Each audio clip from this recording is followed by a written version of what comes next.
Assalamualaikum warahmatullahi wabarakatuh. Salam udut, salam ngopi kawan-kawan sekalian.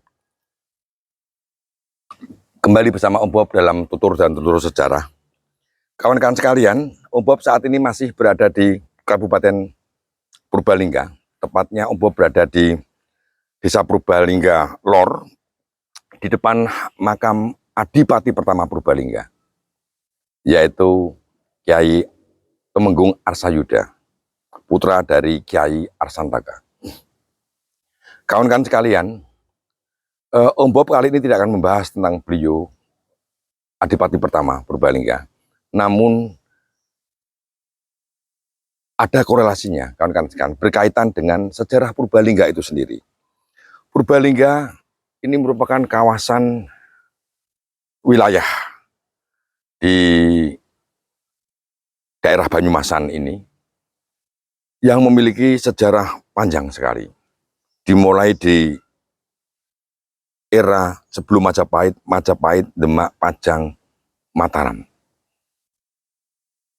Dari nama Purbalingga sendiri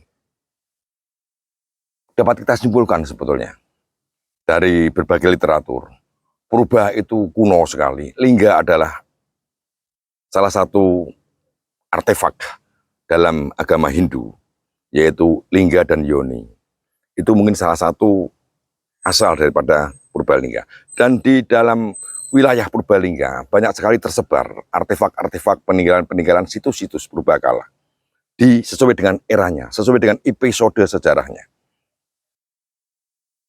Dimulai ada bagian dari Kadipaten Unji, Kadipaten Wirasaba, kemudian ada Pakuan, kemudian daerah Kejawar, kemudian Pasir Luhur Banyumas. Itu adalah sebuah kawasan di dalam Kadipaten Wirasaba di era Demak maupun Pajang. Bahkan di era Majapahit pun itu salah satu adik daripada Kertabumi itu lari ke Pakuan dan nanti tinggal di daerah Banyumas juga. Itu panjang sekali hingga kawan-kawan sekalian di era Pajang, Kadipaten Wirasaba ini dibagi menjadi 4 oleh Joko Kaiman. Om Bob tidak akan membahas itu kawan-kawan sekalian. Nanti Om Bob akan bahas Wirasaba tersendiri dalam konten tersendiri. Om Bob banyak akan fokus terkait dengan sejarah Purbalingga ini. Purbalingga kira-kira tahun 1571-an, Wirasaba itu dibagi oleh Joko Kaiman atas usul Joko Kaiman kepada Sultan Hadiwijoyo. Dibagi menjadi 4, salah satunya adalah Purbalingga ini. Itu satu momen. Momen lagi yaitu Unji. Sultan Hadiwijoyo pernah mengangkat Adipati Unji pertama, atau Adipati Ore-Ore, yaitu Ki Ageng Tepus Rumput, yang nanti dilanjutkan dengan putra beliau yaitu Anyokropati atau Ki Adipati Unji kedua. Itu juga momentum Wirasaba. Momentum Purbalingga. Ada juga lagi momentum ketika putra Adipati, putra dari Kiai Arsantaka yaitu Arsayuda, diangkat menjadi Demang di Karanglelas. Kemudian tahun 1758 dinobatkannya Arsayuda menjadi Adipati Purbalingga pertama dan memindahkan pusat pemerintahan dari Karanglelas ke Desa Purbalingga dan membangun pendopo Purbalingga tahun 1758. 1 tahun setelah perjanjian Salatiga, 3 tahun setelah perjanjian Giyanti. Dan itu adalah dicatat dalam babat Purbalingga dan dalam narasi sejarah Purbalingga di laman resmi purbalinggakap.go.id. Namun ada yang aneh menurut Om Bob kawan-kawan sekalian.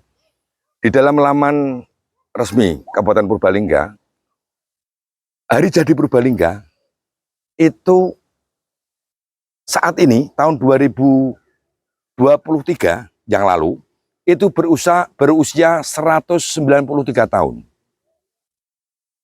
Jadi tahun ini, tahun 2024, usia Kabupaten Purbalingga baru 194 tahun.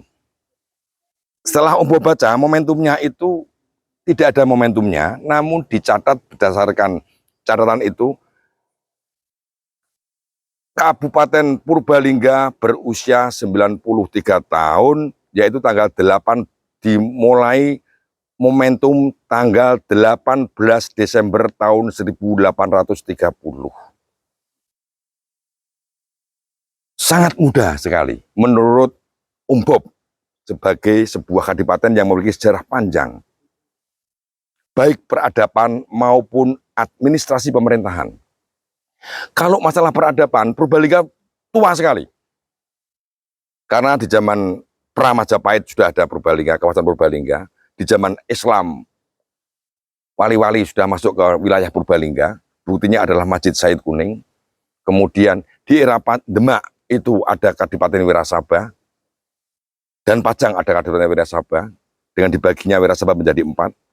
Kemudian di era awal Mataram ada Adipati Unji kedua, ada Ki Arsantaka. Dan ada momentum lagi, kepindahan pusat pemerintahan dari Karanglewas ke Purbalingga dengan dibangunnya pendopo tahun 1758. Itu merupakan bukti adanya administrasi pemerintahan di Purbalingga. Namun hari jadi Purbalingga ditetapkan tanggal 18 Desember tahun 1830. 1830 itu sudah zaman Hindia Belanda, zaman Perang Diponegoro, akhir Perang Diponegoro. Om Bob nggak tahu momentum apa yang dijadikan oleh pemerintah Kabupaten Purbalingga menjadikan tanggal 18 Desember 1830 sebagai hari jadinya. Sehingga usianya baru 193 tahun. Kita bandingkan dengan keadaan ini sama persis dengan Kabupaten Wonosobo. Kabupaten Wonosobo juga hari jadinya itu tahun, kalau nggak salah, momentumnya itu tahun 1825, awal Perang Diponegoro. Sehingga usianya sekarang tahun depan 200 tahun. Sekarang Om Bob akan bandingkan hari jadi Purbalingga dengan tetangganya, yaitu Banyumas. Banyumas ini usianya 447 tahun, hampir 450 tahun. Momentum yang digunakannya adalah dibaginya Wirasaba menjadi 4 oleh Joko Kaiman. Dan itu resmi karena ada pusat pemerintahan, maka ada Adipati Wirasaba, pecahan daripada Wirasaba. Kalau nggak salah itu Wirasaba Kejajar ya, yang menjadi Banyumas itu. Itu momentumnya. Sedangkan Purbalingga sendiri yang merupakan pusat Wirasaba menurut Om Bob, justru usianya belum genap 200 tahun. Oleh karena itu, Om Bob bertanya-tanya, momentum apa yang dijadikan sebagai tonggak hari jadi tanggal 18 Desember 1830. Ada hal istimewa apa tahun 1830 sehingga dijadikan momentum hari jadi Kabupaten Purbalingga? Sebetulnya itu sah-sah saja karena masing-masing kabupaten kota itu memiliki argumen dasar tersendiri dalam rangka menentukan hari jadinya. Namun kita tidak bisa menaifkan kiprah peran dari leluhur-leluhur sebuah kadipaten, sebuah kawasan.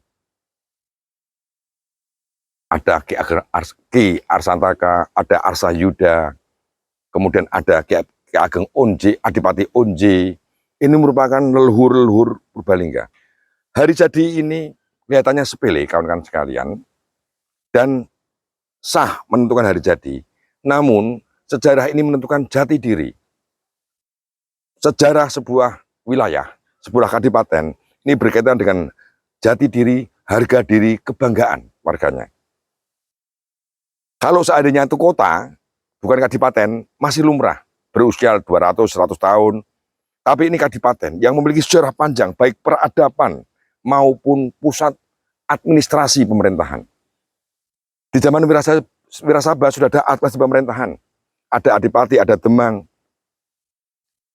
Sementara yang pasti, tahun 1700 58 itu juga sudah ada pemerintahan. Itu Mataram sudah di era Kasunanan Surakarta, sudah ada Kesultanan Yogyakarta. Tapi sekali lagi kembali kepada pemerintah juga, mungkin dapat dijadikan bahan evaluasi terkait dengan hari jadi ini. Kenapa tanggal 18 Desember tahun 1830? Itu sangat mudah dalam periodisasi sejarah nasional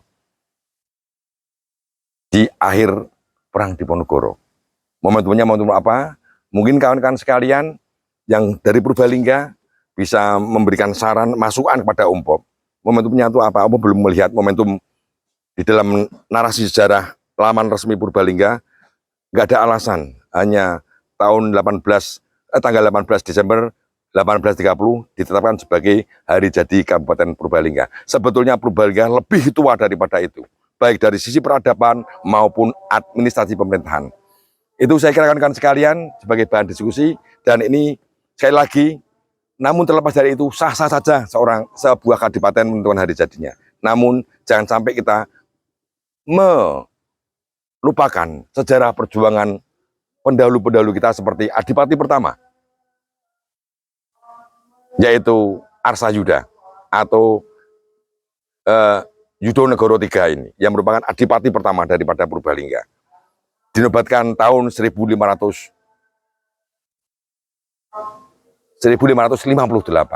Itu kawan-kawan sekalian, kurang lebihnya Om Bob mohon maaf.